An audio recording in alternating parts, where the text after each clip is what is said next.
exciting interview today with Nabeel Qureshi. Again, he's the author of Seeking Allah and Finding Jesus, A Devout Muslim Encounters Christianity. And I am really eager for Nabeel, for you to have your story share with our viewers today. And by the way, welcome. Thanks for being here today. Thank you so much, Robbie. It's a privilege. Yeah, I'm so glad. And I have gotten to know you a little bit over the past couple of weeks as I've researched your story, read, and really like your entire book here, and delighted for our people to again hear and then be so encouraged with what has happened in your life for the sake of Jesus Christ and the gospel. Maybe we start with, tell the viewers a little bit about your background. You grew up in a devout Muslim and very loving American home. Tell us about that. Yeah, well, my parents are from Pakistan. I was born and raised in the States. And being that they're from Pakistan, it was their desire to raise a devout Muslim child here in the States. So growing up, I learned how to pray the 5 daily prayers, prayed them regularly. By the age of 5, I had memorized the last 7 chapters of the Quran and recited those regularly in my 5 daily prayers. And I actually finished the entire Quran recitation in Arabic by the age of 5. So it was a very devout Muslim life. But my parents also came with some presuppositions about the West. They see the immorality, they see the way people commit adultery, and they see things on TV and the immodest dress, and they impute all of that to Christianity because they see the West as a Christian area. So not only was it me practicing Islam, but they had also kind of taught me to defend myself against Christianity. And that's a common thing for Muslims around the world to come to the West with. And so growing up then, I was a devout Muslim, yes, but I was also trained with arguments to challenge and respond to the gospel. How did that affect your childhood then growing up compared to like other American kids? You've kind of spoken that a little bit, but just flesh that out a little bit more. Well, you know, what I really noticed was for us, Islam was our identity. Like, we knew Islam, we were Muslim, and that's what we were representing wherever we went. My parents really had no choice. My mother, she would wear the burqa, so obviously whenever someone saw her, immediately they're thinking Islam. And I realized that the other kids didn't really own their faith. Yeah, they might call themselves Christian, yeah, they might go to church, but that didn't affect the way they lived. It didn't affect the way they thought. And so that was something that made us even more proud. As Muslims, we thought, we are following the true God. He affects and permeates every aspect of our lives. Whereas in the West, people realize their faith is false, and that's why it doesn't really affect the way they live. That's kind of how we subconsciously thought. So then for your whole childhood, this is how you were brought up, this is your thinking, these were your convictions. Again, this was your identity, which really stuck with me as well. But there was one particular friendship that you developed, and maybe you can tell us what age that was and how that over time started to introduce you to Christianity. Absolutely. It was something I did regularly. Was I would challenge people on the gospel. Friends would say to me, Nabeel, do you know Jesus? And of course, Muslims have a very developed view of Jesus. They believe he's the Messiah. They believe that he's a miracle-working man. He's sinless. Muslims believe Jesus is going to come back at the end of times. And so I would have a script ready to give, and I would challenge people on their view of Jesus. And by the way, how did Christians generally do when you did challenge them on their faith? Miserably.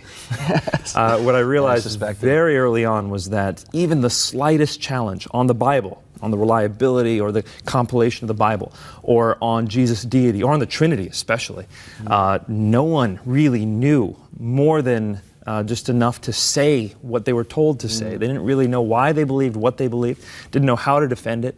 And so as part of me honoring Islam, I would challenge Christians. Because you see, Muslims see the Trinity as polytheism, and that's offensive to Muslims. And so in so challenging one specific Christian, for the first time, and this is when I was a freshman in college, for the first time someone was able to actually respond to my challenge. And I realized this guy not only knows some information about his faith, but he actually cares about his faith. And so we developed this friendship that resulted from me challenging him on the Bible. And that's how I began to get introduced to the power and truth of the gospel. His name was David, is that right? And I love about in your book how you talk about David was loving to you, patient with you, became a friend to you, which meant so much to you. It wasn't just this all just about this one conversation. There was more of the heart of Christ behind that. Maybe talk about that a little bit. Yeah, I really do think that, well, I believe what Jesus says. Jesus says that unless you're willing to pick up your cross and follow me, you are not worthy of me. So the gospel is not just, hey, do you want to be saved? Hey, do you want to live a better life? It's, are you ready to die for the sake of this message? And that's something that requires someone to lay down their life. Now, If I'm telling someone, hey, lay down your life, but they don't know they can trust me, why would they ever listen to me? You need to have a relationship with someone when you're sharing the gospel with them, if they're going to hear it. Now, of course, I'm not saying that street preaching doesn't work. I've preached on the side of the street too, and that does work at times. But by far and away, the most powerful way to share the gospel is through relationships. Right. So through this friendship and relationship with this man, David, you were driven to a point of really just a decision between Islam and Christianity. Tell us about how that happened and what happened. For a Muslim raised in the West, devout Muslims, a lot of it has to do with apologetics and with truth. What is the truth? Islam very clearly denies some things about Jesus. Yes, Jesus is miracle working, he's the Messiah, but it denies that he ever died on the cross. It denies that he ever claimed to be God. And if he never died on the cross, how did he rise from the dead? So Islam denies the death, deity, and resurrection of Jesus. Well, according to Paul, what do you need to believe in order to be saved? If you confess with your mouth that Jesus is Lord, so the deity, and believe in your heart that God raised him from the dead, you will be saved. The very three things Islam denies, you have to believe in order to be saved. And so for me, it was a matter of trying to prove that those things didn't happen in order to establish the case for Islam. Well, as I was trying to disprove those things, I realized the evidence for Jesus' death, deity, and resurrection was very strong. So that must have been difficult for you again in your devout faith at the time, and all of a sudden some restlessness began? It wasn't overnight. It took years for me to see this evidence and for it to compile and for the tectonic shifts to happen in my mind. And when I realized the evidence was strong, then I turned my eyes to Islam and I said, how strong is the evidence for Islam? And to my shock, it was far weaker. When I leveled the same criticisms I had leveled on Christianity on Islam, the foundation fell apart. And so that's when it became a matter between me and God of actually asking him to show me the truth. So how did you actually come to Christ? Dreams were a fundamental part of what God used, and that's even, as Muslims grew up, they take dreams very seriously. Tell our viewers about that. It's fascinating, exciting. Well, for Muslims, most Muslims don't believe they can commune with God. Some modern Muslims do, and some Sufi Muslims do, but generally in history and the way that Islam has traditionally been taught, is God is kind of removed from you. And the only way you can really get guidance directly from him is through dreams. And Muslims have a prayer, it's called Salat Istikhara, where they specifically ask God to give them dreams for guidance. And so I ask God for visions and for dreams, and I'm not alone in that. Approximately 50 to 70% of former Muslims who are now Christians came partially through visions and dreams. Wow, that's awesome. And you had one very specific dream. Tell us that. This dream was the one that convinced me. I had one that was very symbolic, and then I had a follow-up dream, and I also had a vision, but this dream was powerful. In this dream, I was standing at the threshold of a narrow door. And this door was just wide enough to fit me, and just tall enough to fit me. I mean, in my dream, it was like, wow, this door is narrow. And at the other side of this doorway was a room that was set with a feast. And people were sitting down in nice clothes at these round tables, and it was like a wedding feast. And I knew in my dream that that room was heaven. I wanted to get into that room, but I couldn't, because at the other end of the doorway was my friend David. Now, he wasn't blocking me per se, he was looking forward. In fact, all the people in the room were looking forward, waiting for the owner or the speaker to come and start the event. But I couldn't get in because he was blocking the way, and so I looked at him and I said, David, I thought we were going to eat together. And he says, you haven't responded. And in the dream, right there, I knew I needed to respond to the invitation David was giving me in order to come into heaven. But this is where it got crazy. When I woke up, I told my friend David the dream. And he said, Nabil, this dream is so clear. Just go to Luke chapter 13. And I went to Luke 13 for the first time. I had never been to Luke 13 before. And when I opened it up, there was a section there that was titled, The Narrow Door. And when I saw it, my heart just stopped. I bet it did, yeah. And I'm going to paraphrase it. Basically what it says is Jesus was going through the towns and villages preaching the good news. And the disciples said, Lord, are many going to be saved? And he said, make every effort to enter through that narrow door, because many will try and few will be able. And you will see people sitting inside at the feast of the kingdom of heaven. Make every effort to enter before the owner comes and closes that door. And so I knew that God had given me a dream straight out of the Bible, and he placed me inside a parable, showed me exactly where I was, and he left my decision up to me. It was very clear for me at that point what I needed to do. So then what did happen from that point? Because again, your story is amazing in the sense that it wasn't just necessarily that day, but it took a while for you to actually give your life to Christ. You know, Robbie, in order for a Muslim to become a Christian, they have to be willing to give up a lot.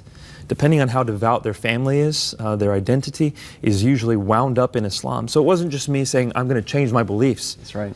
It's me saying, I'm going to leave my family and everything they've stood for, all the way back to Muhammad's time. I mean, my last name's Qurayshi. If Muhammad had a last name, it would have been Qurayshi. He was part of the Quraysh tribe. And so I had to give up everything. My mother was the daughter of a Muslim missionary, so I had to give up all that. I'm the eldest son in my family. I'm the one who's supposed to bring honor to the family. If I become Christian, that's the worst thing I could possibly do. And so I have to think, not only am I giving up my family, I'm consigning my family's reputation to the flames, basically.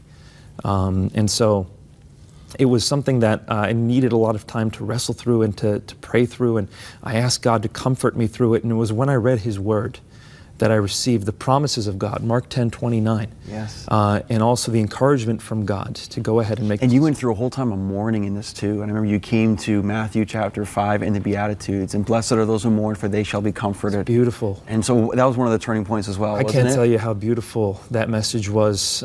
You know, in the Quran, there's nothing that says I'm giving you comfort if you're hurting.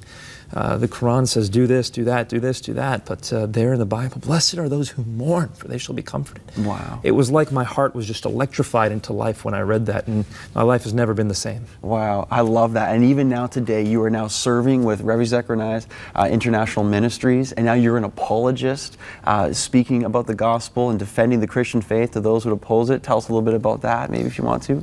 Well, for me, it's a matter of sharing the truth and beauty and transformative power of the gospel. I mean, this message changes everything. If God came into this world to take our sins, that means He loves us. It loves us even though we sin against Him.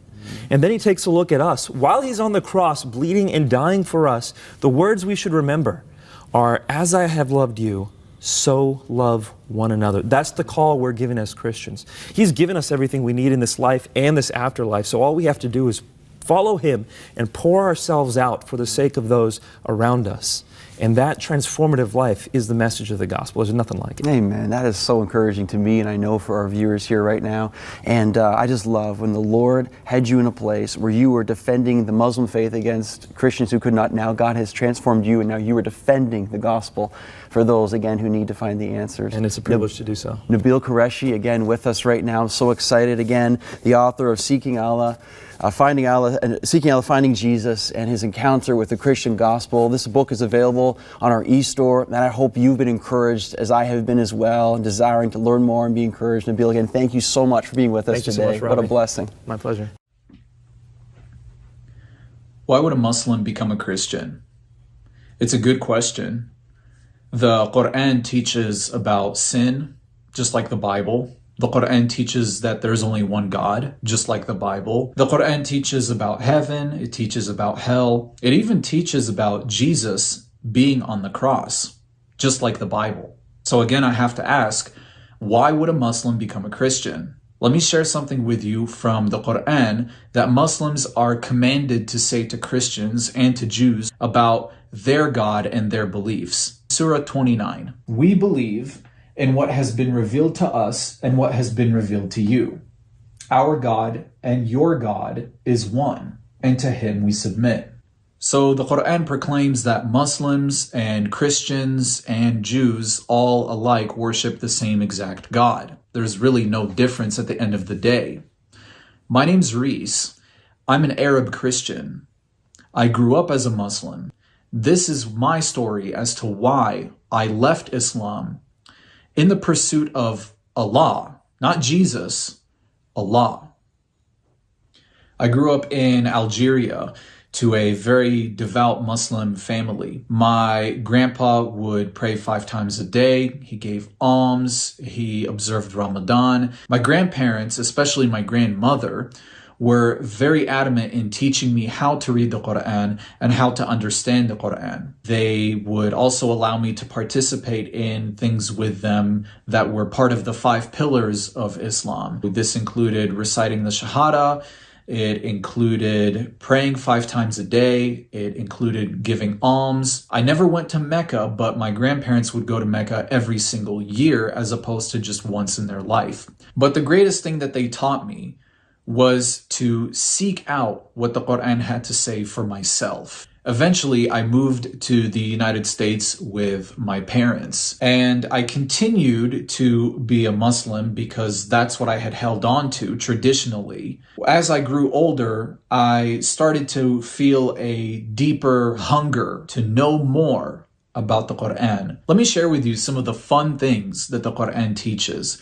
Things about history, things about men and women, things about Allah and who He is. Let's start in Surah 18, verse 86. Till when he, the traveler Zul-Qarnayn, reached the setting place of the sun, he found it going down into a muddy spring. The traveler here, Zul-Qarnayn, is Alexander the Great. Apparently, he traveled so far west that he found where the sun sets. Now, we can argue that this is all just poetic writing, and that the Quran doesn't actually mean that he found where the literal sun sets and that it literally sets in a muddy spring. But there's more to this passage. Surah 18 is long, and I won't read the whole entire thing. But what Surah 18 suggests is that Alexander the Great was a Muslim. Historically, we know that that's not accurate because Alexander the Great lived some 1,000 years before the Prophet Muhammad did, and he himself was a Greek pagan. But that's okay. Let's read some more. How about Surah 2,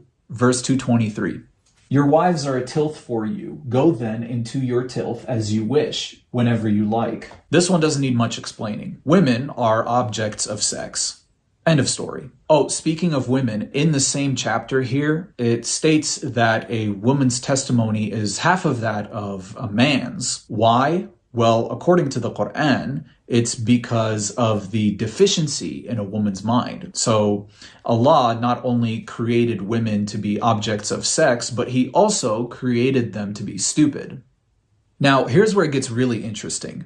Both the Quran and the Bible have a most influential figure. In the Quran, it's the Prophet Muhammad. In the Bible, it's Jesus Christ. These most influential figures act as the prime example of how their followers ought to live and act. So Muhammad is the prime example for all Muslims on how they ought to conduct themselves. And then Jesus Christ is the prime example for all Christians on how they ought to conduct themselves. So let's take a look at the difference between those two characters. So let's start in Surah 8, verse 12. I will cast terror into the hearts of those who disbelieve. This is Allah speaking to Muhammad. And then Allah gives Muhammad instructions for himself. Therefore, strike off their heads and strike off every fingertip of them. Surah 9, verse 5. Again, this is Allah speaking to Muhammad. Slay the unbelievers wherever you find them. Take them captives and besiege them and lie in wait for them in every ambush. Surah 66, verse 9. Again, Allah speaking to Muhammad. O Prophet, strive hard against the unbelievers and the hypocrites, and be hard against them. Finally, let's take a look at Sahih Bukhari. Quick explanation here.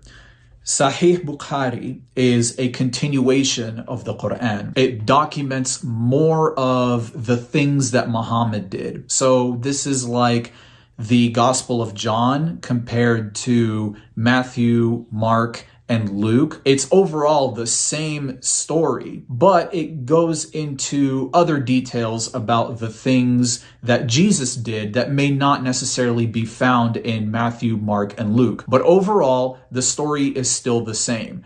Sahih Bukhari is just like that when it comes to the Quran. Let's take a look here at Sahih Bukhari 52, verse 44.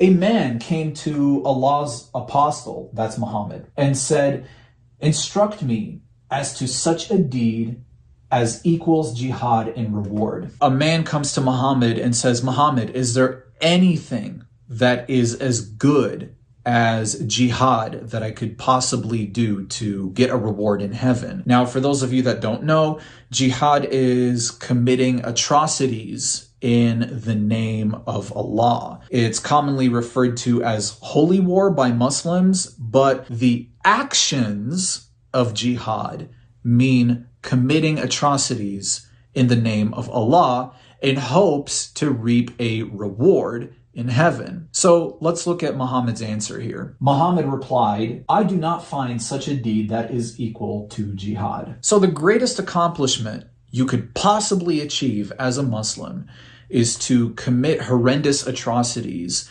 in the name of Allah, including beheading people, dismembering them, and just killing people in general. However, there is one piece of silver lining in all of this. It's found in Surah 5. "O people of the book, you have no ground to stand on until you observe the law of the Torah and the gospel, and what has been revealed to you from your Lord." According to this verse, it's the Bible that has the final authority and final say over the Quran. It's the Bible that validates the Quran. So much so that Muslims have no ground to stand on unless they read the Torah and the gospel. Well, if that's what the Quran says, then that's what I'm going to do. At this point, I'm 19 years old. I'm a third-year college student studying biology, and in my spare time, I'm reading the Bible. Do you remember how I said that Muslims see Muhammad as the pinnacle and the ultimate example of how they should conduct themselves and their lives, and that Jesus Christ is the same way to Christians? Well, let's take a look at some of the teachings and actions of Jesus Christ. Let's start in Matthew chapter 5. Verse 43 says, "You have heard that it was said, 'You shall love your neighbor and hate your enemy.'" Let's stop right there. This is a very familiar concept. In fact, if you're a Muslim, this makes perfect sense. For somebody who is a fellow Muslim like you're to treat them with love and respect. But somebody who is an unbeliever, you are to strive hard against them, just like we read in the previous surahs. So far, so good. But Jesus Christ completely changes the narrative here. Matthew 5, verse 44. "But I say to you, love your enemies, bless those who curse you, do good to those who hate you, and pray for those who spitefully use you and persecute you, that you may be sons of your Father in heaven. For he makes his sun rise on the evil and on the good, and sends his rain on the just and on the unjust. For if you love those who love you, what reward do you have? Do not even the tax collectors do the same thing? And if you greet your brethren only, what do you do more than others? Do not even the tax collectors do the same thing? Therefore, you shall be perfect, just as your Father in heaven is perfect." God causes the sun to rise on both the good and the evil. He causes the rain to fall on both the good and the evil. This is describing God's common grace. God gives common grace to all men. Therefore, if we strive to be like God, but we only give our common grace, such as greeting or loving somebody, if we only give our common grace to people that we love and not the people that don't love us, what good does that do? If we then are created in God's image and we are striving to be like God, shouldn't we also act like God? And if God gives common grace and love to all men, shouldn't we do the same exact thing? What Jesus is trying to teach here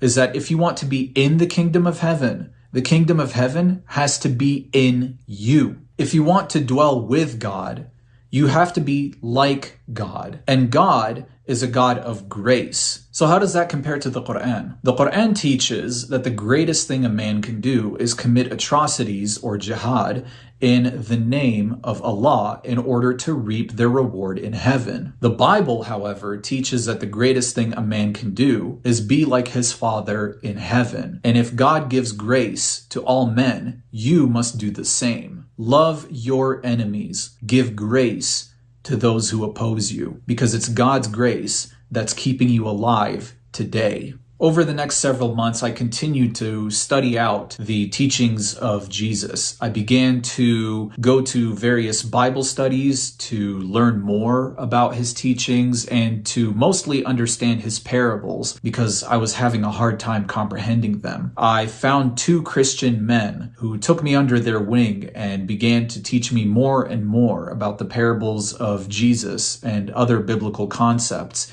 that were truths. On December 12th, 2010, I finally decided to commit my life to Jesus Christ. After years of seeking Allah and who He is, I came to the end of that road. At the end of that road was the cross of Jesus Christ. And little did I know that that would actually be the beginning of life, where Jesus died for us. The two young men who were discipling me took me through various verses on baptism. God used them in such a way that I immediately recognized the significance of not just the cross, but the significance of repentance and what it means to give my life to Christ. And so when I gave them my confession that I had put my faith in Jesus and they started explaining baptism to me, I knew immediately what I had to do, and that was to not wait. I believed in Jesus. Therefore, I was baptized. So a few days after I was baptized, I went home to my family and I confessed my new faith to them. Out of respect for them, I'm not going to go into detail as to what happened, but you can use your imagination when I say that there were death threats. It was quite violent. And as a matter of fact, one of my family members looked at me and said, "I'm your God." To which I replied, "No, Jesus Christ is my Lord and Savior." I left home. I had lost my family, but I had gained eternity with the one true God. Years later, my family reached out to me again, and they wanted to reconcile our relationship. I'll admit, I'm human. I didn't take kindly to that message at first, but after considering Jesus' words again, when he said, "Love your enemies, bless those who curse you, do good to those who persecute you," I thought, if I'm going to follow in the steps of Jesus Christ, I'm going to forgive my family, I'm going to have a relationship with them, and for the sake of them, Lord willing, someday coming to Jesus Christ themselves, I'm going to set myself as an example to do the things that Jesus did himself and told me likewise that I should do. So why would a Muslim become a Christian? Well, if you want to be in the kingdom of God, be like God. Be godly. But being godly isn't exclusively about what you do. It's about what God does in you. A true follower of God is someone who is so filled by His Spirit that the way in which they live cannot be anything but a reflection of who He is. So many people in this world try to get into heaven without first getting heaven into themselves. The kingdom of heaven is like a merchant seeking fine pearls. And when that merchant found one pearl of great value, he sold everything that he had just to buy that one pearl. In my journey of seeking Allah, I found one pearl of infinite value. That pearl is Jesus, and therefore, I rid myself of everything, absolutely everything that I knew and everything that I had, in order to be able to have this one pearl, Jesus Christ.